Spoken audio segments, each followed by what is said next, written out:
we spend our lives seeking exceptions to the rule.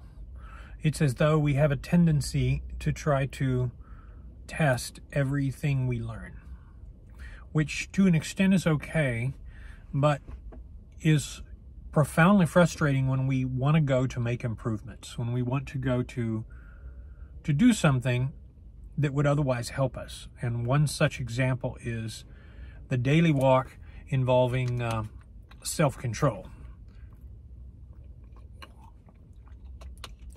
We go through life looking for answers to things, and once we get the answers, we're never satisfied. It's just like yourself when you were a child and you pigged out on Halloween candy. Your body was all perfect, and you thought to yourself every year, I'm going to eat until I'm absolutely sick, and then I'm going to be satisfied. But of course, you were stunned to find that you were just more hungry. And the same thing happened into your adult years, into your college self-improvement years. I'm going to change the world, 22-year-old young impressionable college kid years. You thought, I'm going to adopt this view and that's going to be the end of it. And then you found out it's not all that great for X, Y, and Z reasons. And then you bought some exercise equipment thinking that would work. You bought some diet supplements thinking that would work. And that also failed. You ended up putting them in the I'm already bored with it pile. You sold them on eBay or on Craigslist or on something like that because you realized they're not all that and they're not going to get you thin. I don't know how many people have reached out to me and thought that metformin or Ozempic would get them thin. It doesn't work like that. It doesn't work like that. If you've had a problem, you will always have that problem until you can conquer that mountain. And it is a mountain to be conquered. But we don't learn the same lesson. And so it's important to understand the reason why. The pandemic taught us the more Amazon crap we buy is an endless well. All of us during the pandemic were shut in buying stuff, and it was junk usually. And there was this stay on eviction, so even if you were short on money, you could still stay. Remember that? And then you would go out and buy trinkets and junk, and you'd think, oh, I'm going to love this because it's just buying stuff. But then you realized the more things you bought, the less happy you were with them, and you were more likely to return them because you didn't like the color, you didn't like the way it felt, you didn't like the texture of whatever it was you bought, or it didn't meet your need in some way. But unbeknownst to you, the real reason you operated that way was because of what we're going to talk about now, anicca. Anicca is a Pali word, and it means impermanence. It is one of the three characteristics of existence that the Buddha talked about. Anicca, impermanence. Dukkha, dissatisfaction.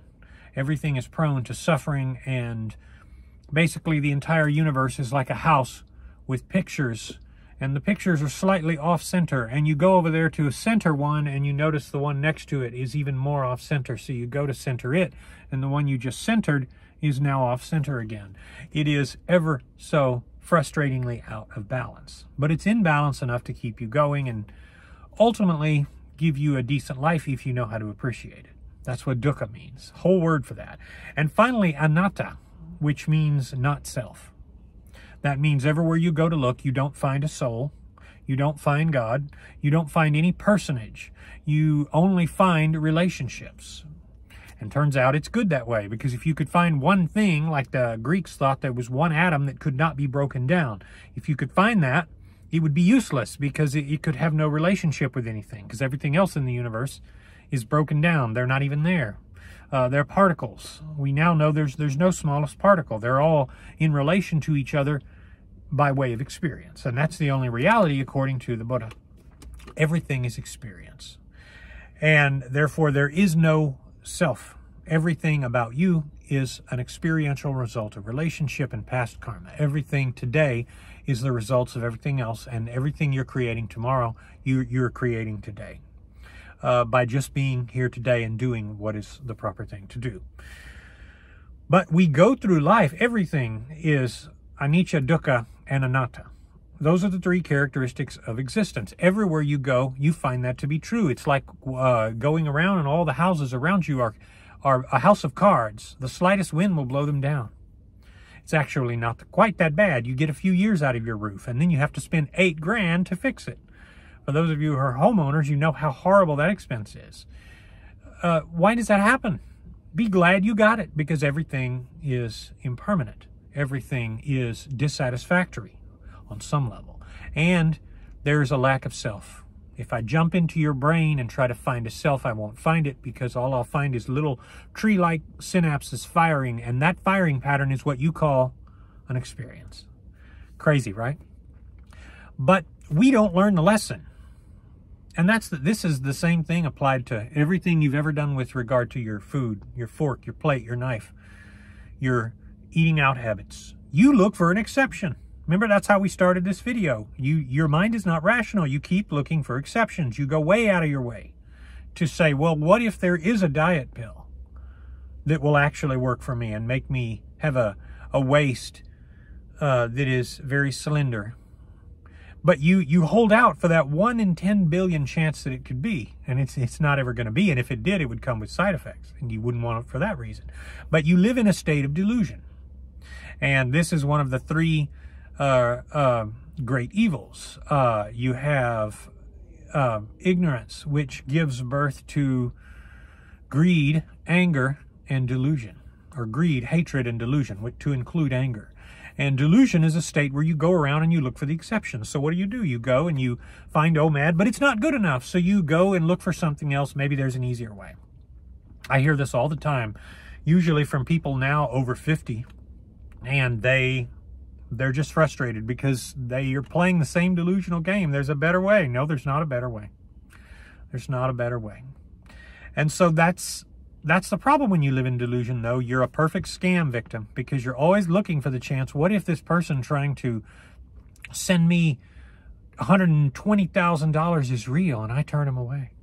Perfect scam victim. Because they're greedy. And that happens. It happens with all kinds of people, especially you look at these shows where they have all these people get scammed, 419 scammed, from people making them believe they have money. If you just let them put them in their bank account, they'll give you a cut. And it's just a scam, because that's not the way things work. So, this is just a morning message to help your week. Are you living in a state of delusion? Are you living a life of delusion where the next best thing is always coming? Are you living jonesing every morning, going and playing the lottery and saying, yeah, but I'm going to win the mega Powerball, and it's going to be all worth it, all that money I've wasted and given away and been guilty of bad stewardship with, because I'm throwing in and not getting something back. It's going to pay off. Famous last words, as they say. Well, there's no other way except to cross the bridge that is before you. If you are not on your Omad plan, or you have fallen off, not a better time to get back on. The perfect time is always now. Have yourself a good day.